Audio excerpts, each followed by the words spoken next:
Now we are discussing chemical bonding to package exercise 1. The first question you asked is question number 9. It's when the molecular orbital electronic configuration of H2 N minus anion is given. The anion is, उसमें देखो सबसे पहली चीज notice करनी है आपको, pi two p x two pi two p y two की value sigma two p z two से पहले फिल किया गया। तो इसका मतलब ये समहाउ नाइट्रोजन वाला कॉन्फ़िगरेशन होगा, क्योंकि अगर ये बॉन्ड जो पाई वाले बॉन्ड है वो सिग्मा से बाद में फिल करते हैं तो ये ऑक्सीजन वाले सिस्टम पे जाता है। अब ये नाइट्रोजन वाले सिस्टम में है। 14 + 1 15 इलेक्ट्रॉन टोटल हमारे पास अवेलेबल है, तो हमें 15 इलेक्ट्रॉन सिस्टम लिखना है। तो will write it as N2 minus. समझ आया? इसका आंसर हम लोग लिखेंगे N2 minus. Total 15 electron check करने हैं हमको, और 15 इलेक्ट्रॉन भी वो चेक करने हैं जो नाइट्रोजन वाले ऑर्डर से चल रहा है, क्योंकि आप देखो उसमें पाई टू पी एक्स और पाई टू पी वाई की एनर्जी को हमने सिग्मा टू पी जेड की एनर्जी से कम लिखा हुआ है। पाई टू पी एक्स और पाई टू पी वाई की एनर्जी को सिग्मा टू पी जेड से कम लिखा हुआ है, इसलिए नाइट्रोजन जैसा केस लेंगे, ऑक्सीजन जैसा केस नहीं लेंगे। अदरवाइज इलेक्ट्रॉन भी काउंट कर लोगे तो भी आप आसानी से आंसर तक पहुंच जाओगे, क्योंकि मेंस ओरिएंटेड क्वेश्चन है इसलिए उसने इतना ट्रिकी नहीं करा। Otherwise number of electron count करो, आप समझ जाओगे।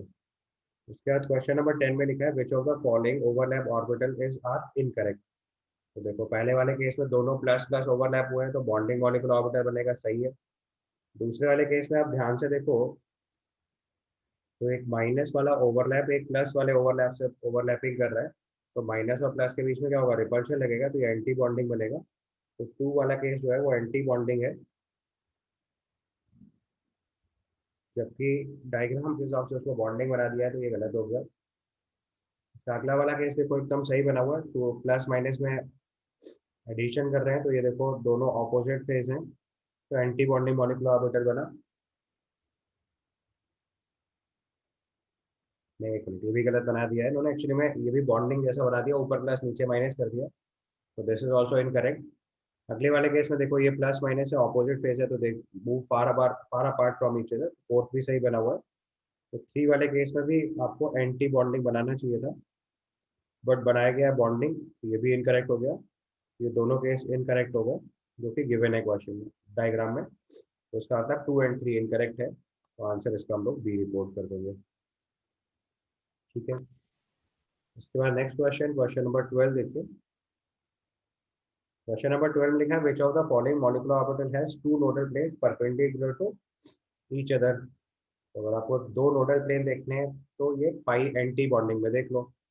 पाई एंटी बॉन्डिंग का अगर ऑर्बिटल बनाएंगे तो एक ऑर्बिटल ऐसे बनेगा और एक ऐसे बनेगा। तो एक नोडल प्लेन देखो ये वाला बन रहा है जिसमें पाई इलेक्ट्रॉन डेंसिटी 0, और एक नोडल प्लेन ये हो जाएगा जिसमें इलेक्ट्रॉन डेंसिटी 0 है। तो ये pi anti bonding two p y का केस अगर ले लेंगे तो यहाँ पे 2 नोडल प्लेन मिल जाएंगे।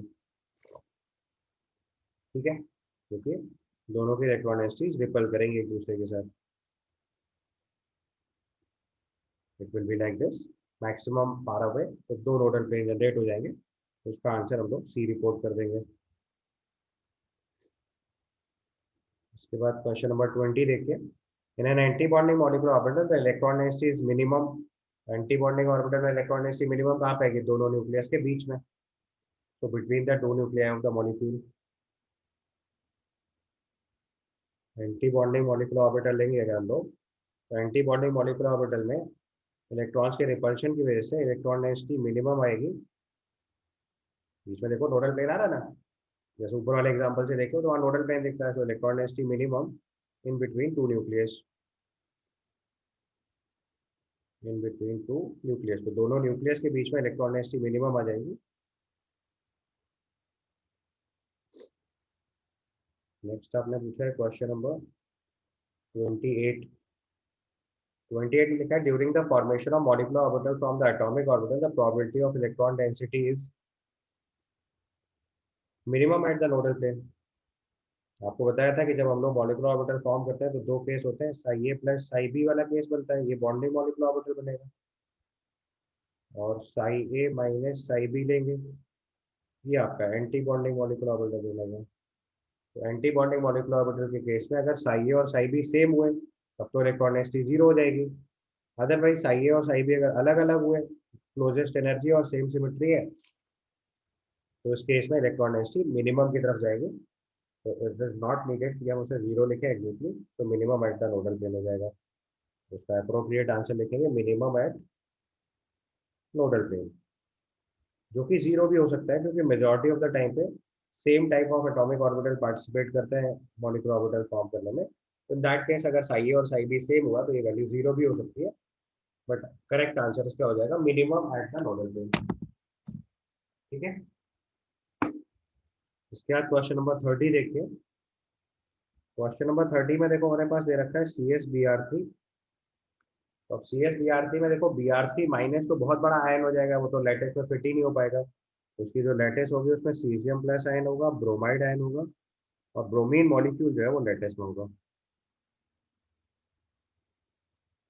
तो यहाँ पे Br3 माइनस आयन नहीं ले सकते क्योंकि ऑलरेडी सीजियम बहुत बड़ा आइटम है और ब्रोमाइड आयन बहुत बड़ा आइटम आयन है। तो इनके बीच में जब बॉन्डिंग करानी होगी तो आयनिक सिस्टम में Cs प्लस Br माइनस की लैटिस बन जाएगी और उसमें ब्रोमीन मॉलिक्यूल हो सकता है, इसलिए फॉर्मूला CsBr3 लिखा गया है। अदरवाइज यहाँ पे Br3 माइनस आयन नहीं हो सकता because this is much larger. तो इस केस में आंसर रिपोर्ट करेंगे डी। इसके बाद next question you asked is question number 38। 38 में पूछा hydrogen bonding is maximum in. तो हाइड्रोजन बॉन्डिंग के लिए लॉजिक लगता है more polar hydrogen and most electronegative element. और जरा स्ट्रक्चर बना डालिए पहले फटाफट। सबसे पहला केस है एथेनॉल, तो इट इज CH3CH2OH। यहाँ पे देखो ऑक्सीजन मोर इलेक्ट्रोनेगेटिव और हाइड्रोजन पे डेल्टा पॉजिटिव, उसमें स्ट्रॉन्ग हाइड्रोजन बॉन्डिंग आएगी। अब हमने लिया डाई इथाइल ईथर, इसमें हाइड्रोजन बॉन्डिंग होगी ही नहीं क्योंकि यहाँ पे पोलर हाइड्रोजन नहीं है, तो नो हाइड्रोजन बॉन्ड क्योंकि इसमें पोलर हाइड्रोजन ही नहीं है। इसके बाद इथाइल क्लोराइड लिखेंगे CH3CH2Cl, इसमें भी कोई हाइड्रोजन बॉन्ड नहीं होगा क्योंकि इसमें भी पोलर हाइड्रोजन नहीं है और क्लोरीन का साइज भी बड़ा है। और लास्ट केस लिखा है ट्राईइथाइलअमाइन, तो ट्राईइथाइलअमाइन का भी सेम प्रॉब्लम हो गया, इसमें भी पोलर हाइड्रोजन नहीं है तो इसमें भी कोई हाइड्रोजन बॉन्डिंग नहीं होगी। तो स्ट्रॉन्गेस्ट हाइड्रोजन बॉन्ड जो है वो डाई इथेनॉल के अंदर आ जाएगा। तो इस क्वेश्चन का आंसर हम लोग ए रिपोर्ट कर देंगे। हाइड्रोजन बॉन्डिंग के लिए पोलर हाइड्रोजन और मोर इलेक्ट्रोनेगेटिव एलिमेंट दोनों चाहिए होते हैं, जो कि आगे वाले तीनों एग्जाम्पल में मोर इलेक्ट्रोनेगेटिव एलिमेंट्स तो हैं बट पोलर हाइड्रोजन नहीं है, इसलिए हाइड्रोजन बॉन्डिंग पॉसिबल नहीं होगी। उसके बाद क्वेश्चन नंबर 41 देखिए। In question number 41 it's given which statement are correct for CO plus N2 plus according to molecular orbital theory. ये MO थ्योरी होगा, सही कर लीजिएगा यहाँ पे, this must be molecular orbital theory. तो CO प्लस अगर हम देखेंगे बेसिकली तो अब ये एक स्टैंडर्ड सवाल है, इसको थोड़ा याद करना पड़ता है। CO प्लस का जो बॉन्ड ऑर्डर होता है वो 3.5 होता है, दिस इज समथिंग फैक्चुअल। तो बोथ हैव सेम कॉन्फ़िगरेशन, ये तो गलत हो गया। Bond order of CO plus and N2 plus are 3.5 and 2.5, ये सही हो गया। Bond order of CO plus and N2 plus are same, ये इनकरेक्ट हो गया। During the formation of N2 plus from N2 bond length increases, ये check कर लीजिए।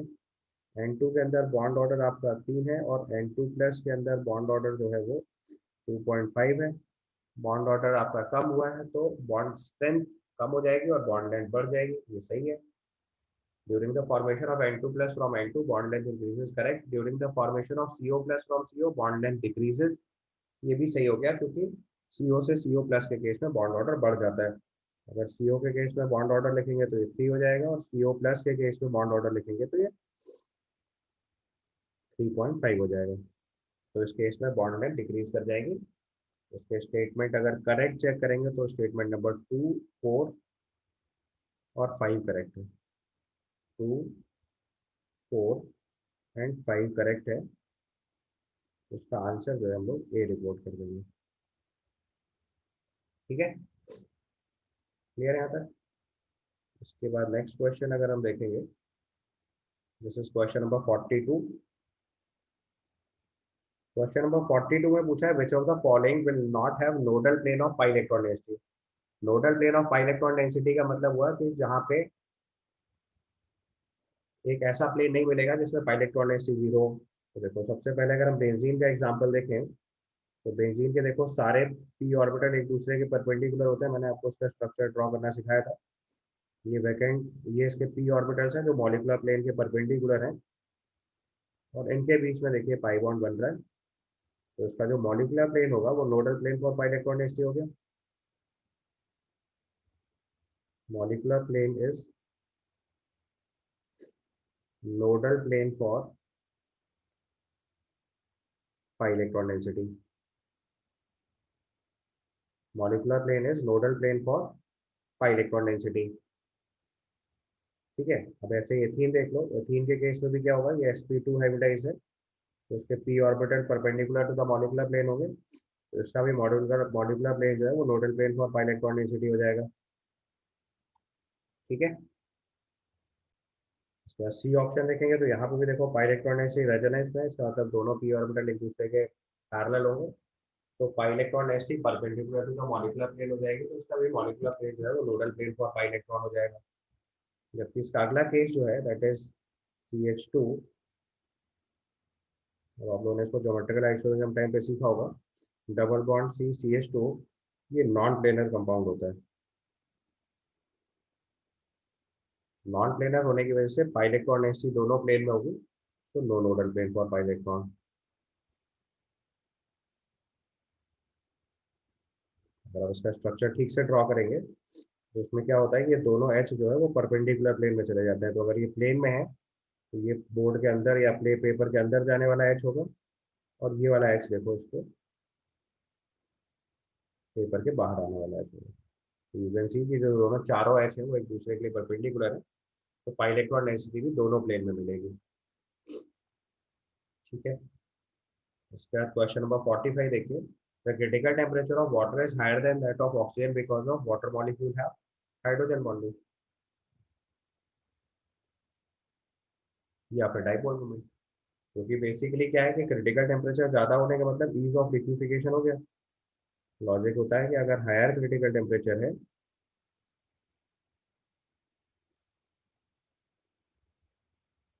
हायर क्रिटिकल टेम्परेचर का मतलब होता है इजी टू लिक्विफाई, और अगर इजी टू लिक्विफाई है इसका मतलब स्ट्रॉन्ग इंटरमॉलिक्यूलर फोर्सेज। तो ऑक्सीजन के अंदर तो typically one two one forces काम करेंगे, बट अगर वाटर के अंदर देखोगे तो डाइपोल मोमेंट की वजह से पोलरिटी दिखा दो तो उससे भी इंटरमॉलिक्यूलर फोर्सेस स्ट्रॉन्गर बता सकते हो, तो उसका डाइपोल मोमेंट नॉन जीरो है, यानी कि पोलरिटी है मॉलिक्यूल के अंदर, या अगर हाइड्रोजन बॉन्डिंग ऑप्शन होता तो वो भी आंसर लिख सकते थे। तो इसका आंसर वैसे तो अगर परफेक्ट ऑप्शन लिखना था तो हाइड्रोजन बॉन्डिंग लिखनी चाहिए थी, बट वो अगर ऑप्शन में नहीं है तो परमानेंट डाइपोल भी लिख सकते हैं। परमानेंट डाइपोल की वजह से इसका पोलरिटी हायर है और मॉलिक्यूल के इंटरमॉलिक्यूलर फोर्सेस ज़्यादा है। ठीक है, उसके बाद क्वेश्चन नंबर 47 देखो, 47 लिखा है raise the following in the order of decreasing boiling point. तो इसमें देखो एक तो सबसे पहले ब्यूटेन दे रखा है, एक ब्यूटेनॉल दे रखा है,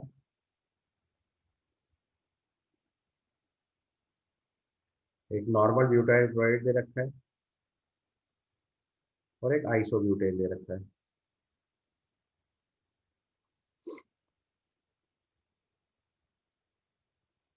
एक आपको आइसोब्यूटेन दे रखा है। तो हमें पता है कि आपको पता है इसमें हाइड्रोजन बॉन्डिंग आएगी, इसमें हाइड्रोजन बॉन्डिंग होगी, इसका बॉइलिंग पॉइंट सबसे ज़्यादा हो जाएगा। तो अगर मैं इनके नंबर 1 2 3 4 जैसा दिया है क्वेश्चन में वही लिख देता हूँ, तो 2 में हाइड्रोजन बॉन्डिंग है, और बाकी सब में सिंपली वॉन टू फोर से कंपेयर कर देंगे तो 2 सबसे ज़्यादा आ जाएगा। उसके बाद मॉलिक्यूलर वेट चेक करेंगे तो 3 का सबसे ज़्यादा आएगा।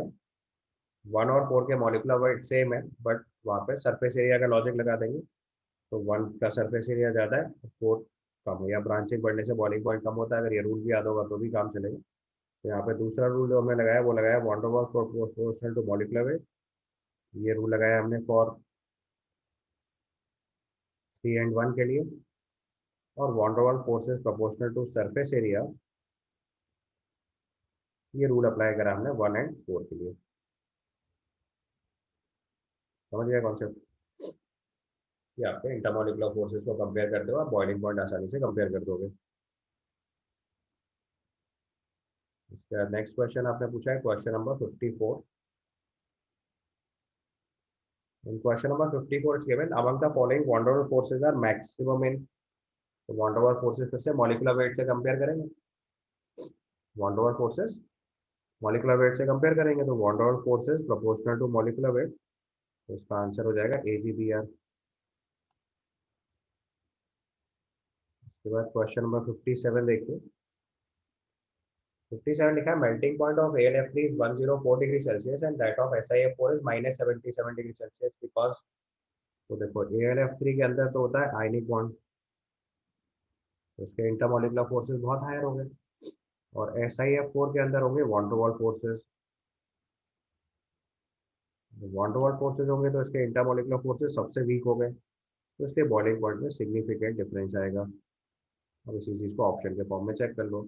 पहले ऑप्शन लिखा है there is a very large difference in the ionic character of AlF and SiF1। Ionic character से कोई बहुत फर्क नहीं पड़ता। In AlF3, Al3 plus interacts very strongly with neighboring F minus ion to give a three-dimensional structure, but SiF4 no interaction is possible। Please answer हो गया इसका, तो इसका आंसर बी रिपोर्ट कर देंगे हम लोग।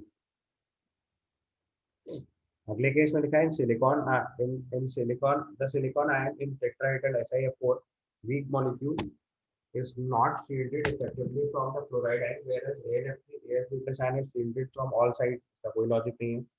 The attractive forces between SiF4 molecules are stronger, whereas those between the AlF3 molecule is weaker। तो उल्टा लिखा हुआ है, जिसमें इंटरमोलिकुलर फोर्सेस ज्यादा होते हैं उसी का बॉइलिंग पॉइंट हायर होता है। तो AlF3 के अंदर आयनिक बॉन्ड है, तो Al3 प्लस और F माइनस की स्ट्रॉन्ग इंटरेक्शन है, जो कि SiF4 में पॉसिबल नहीं है, क्योंकि सिलिकॉन फ्लोरीन कोवेलेंट बॉन्ड है वहाँ पे। ऑल दो उससे भी फर्क नहीं पड़ता, इंटरमोलिकुलर फोर्सेस कंपेयर करेंगे तो SiF4 और SiF4 के बीच में वॉन टू वॉल फोर्सेस काम करेंगे, इसलिए वीक इंटरेक्शन है। That is why boiling point of AlF3 is much higher. ठीक है। इसके बाद नेक्स्ट क्वेश्चन आपने पूछा हुआ है, दिस इज क्वेश्चन नंबर 63। 63 में लिखा है which of the following compound breaking of covalent bond takes place. उस चीज को जरा ध्यान से देखना है, क्योंकि इंटरमोलिकुलर फोर्सेस चेक करने हैं। तो पहला फिनोमेनन 63 में लिखा हुआ है बॉइलिंग ऑफ वाटर। तो अगर आप वाटर को बॉयल करेंगे तो इस प्रोसेस में हाइड्रोजन बॉन्ड ब्रेक होगा, क्योंकि इसके इंटरमोलिकुलर फोर्सेस हाइड्रोजन बॉन्डिंग होती है, तो ये ब्रेकिंग ऑफ हाइड्रोजन बॉन्ड हुआ। कोवेलेंट बॉन्ड नहीं ब्रेक होगा, वाटर में ऑक्सीजन हाइड्रोजन का जो बॉन्ड है वो ब्रेक नहीं होगा। अगला केस है मेल्टिंग ऑफ KCN। तो मेल्टिंग ऑफ KCN में K प्लस CN माइनस का इंटरेक्शन होगा, क्योंकि आयनिक कंपाउंड है, तो इसके अंदर आयनिक बॉन्ड होगा। ये ब्रेकिंग ऑफ आयनिक बॉन्ड हो गया। अगला केस दिया है बॉइलिंग ऑफ CF4। तो इसमें breaking of van der Waals forces होगा। Breaking of van der Waals forces हो जाएगा। और लास्ट केस दे रखा है आपको मेल्टिंग ऑफ SiO2। तो सिलिकॉन में SiO2 के बीच में कोवेलेंट बॉन्ड होते हैं, तो ये ब्रेकिंग ऑफ कोवेलेंट बॉन्ड हो जाएगा। ठीक है। तो SiO2 में कोवेलेंट बॉन्ड ब्रेक करेंगे, that's my answer will be D. उसके बाद नेक्स्ट देखिए क्वेश्चन नंबर 67। क्वेश्चन नंबर 67 में लिखा हुआ है amongst H2O, H2S, H2SE and H2T the one having the highest boiling point. Water के अंदर आएगा हाइड्रोजन बॉन्डिंग की वजह से। तो water have higher boiling point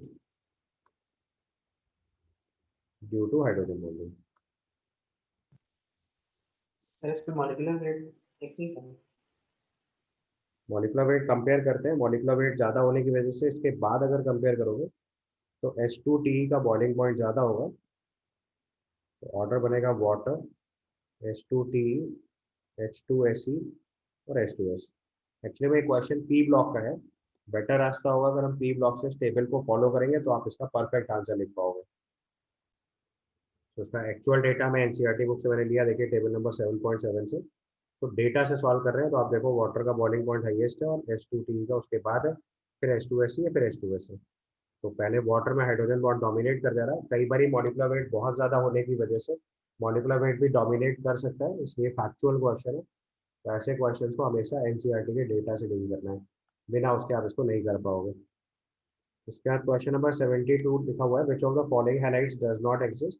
यहाँ पे इनर्ट पेयर इफेक्ट लगाएंगे, PbI4 लिखेंगे।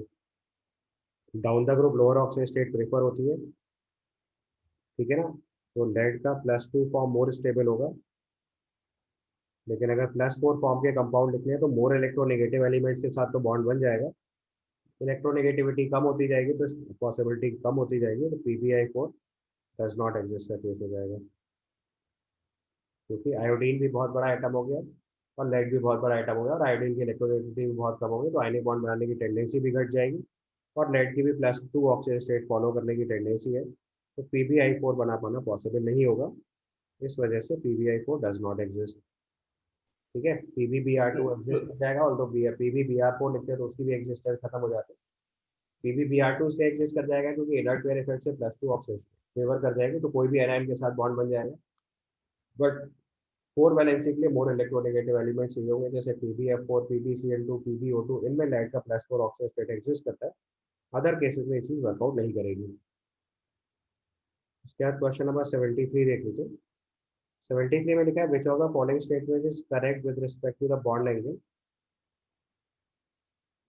ये थोड़ा मिसप्रिंट क्वेश्चन है, इसको भी छोड़ दीजिए, इसमें आगे के मॉलिक्यूल मिसप्रिंट है। जैसे लिखा है ना एफ एंगल इन SF4 होगा या SF6 होगा, वो चेक करना पड़ेगा, है ना। तो इसको जरा मॉलिक्यूल के साथ चेक करेंगे तभी कर पाएंगे, अभी इसको छोड़ दीजिए, इसमें कुछ मिसप्रिंट है, अभी मैं सही करके बताऊंगा। इसका नेक्स्ट क्वेश्चन लिखा हुआ 78 है, तो अभी बता चुका हूँ मैं आपको, इथेनॉल के अंदर स्ट्रॉन्गेस्ट हाइड्रोजन बॉन्डिंग आएगी। तो दिस कंप्लीट्स योर एक्सरसाइज। ठीक है, क्वेश्चन नंबर 73 का अभी मैं करेक्शन करके आपको सही करके बता देता हूँ। Question number 73 it's given SFF angle in SF4 is more than 109 degree 28 minute। तो उसमें देखो, अगर हम SF4 ड्रॉ करेंगे तो SF4 एक्चुअली में सीसॉ स्ट्रक्चर होता है। अगर ऐसे देखेंगे तो आपको एंगल बड़े दिख रहा होगा, बट एक्चुअली में क्या होगा कि फ्लोरीन का लोन पे रिपल्शन की वजह से थोड़े बॉन्ड बेंड कर जाएंगे लाइक दिस।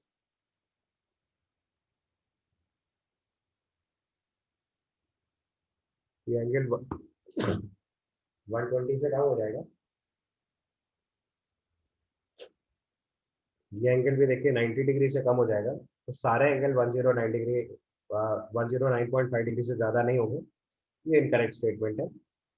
इसका अगला स्ट्रक्चर N2H4 लिख रहेगा हम। N2H4 में लोन पेयर ऑफ इलेक्ट्रॉन होगा,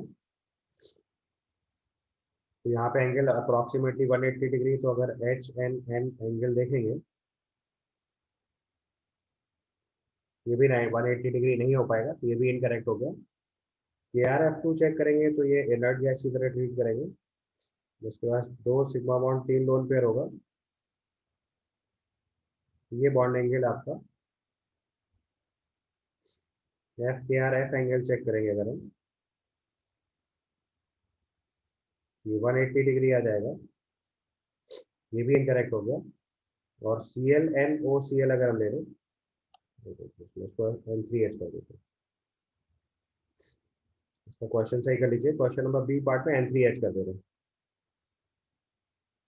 तो अगर N3H लिखेंगे तो ये HN double bond N double bond N plus minus ऐसे फॉर्म आएगा। तो यहाँ पे HNN एंगल अगर चेक करेंगे, 180 डिग्री आ जाएगा, एकदम सही है। FKrF एंगल अगर KrF2 को चेक करेंगे तो 180 डिग्री होगा, ये गलत हो गया। और लास्ट में NOCl अगर चेक करेंगे तो NOCl में ऑक्सीजन का एक नाइट्रोजन डबल बॉन्ड Cl और एक लोन पेयर आएगा। तो यहाँ पे ClNO एंगल अगर चेक करेंगे तो ये लेस देन 120 डिग्री होगा, क्योंकि लोन पेयर रिपल्शन लगेगा, तो डी भी इनकरेक्ट हो गया। तो आपसे करेक्ट स्टेटमेंट पूछा गया है, तो उसका आंसर रिपोर्ट करेंगे हम लोग बी। आंसर भी सही कर लीजिएगा क्योंकि मैंने क्वेश्चन करेक्ट किया। तो आप ध्यान से देख लो, SF4 के अंदर कई एंगल ऐसे होंगे जो लेस देन 109 डिग्री 28 मिले हुए, तो it is not perfect statement. N3H के अंदर HNN एंगल 180 के आसपास होगा, सही है। KrF2 के अंदर FKrF बॉन्ड एंगल 180 डिग्री होगा, तो ये इनकरेक्ट दिया हुआ है। और ClNO बॉन्ड एंगल अगर चेक करेंगे तो ये 120 डिग्री है, ये भी इनकरेक्ट हो जाएगा। तो इसका आंसर बी रिपोर्ट करेंगे। ओके।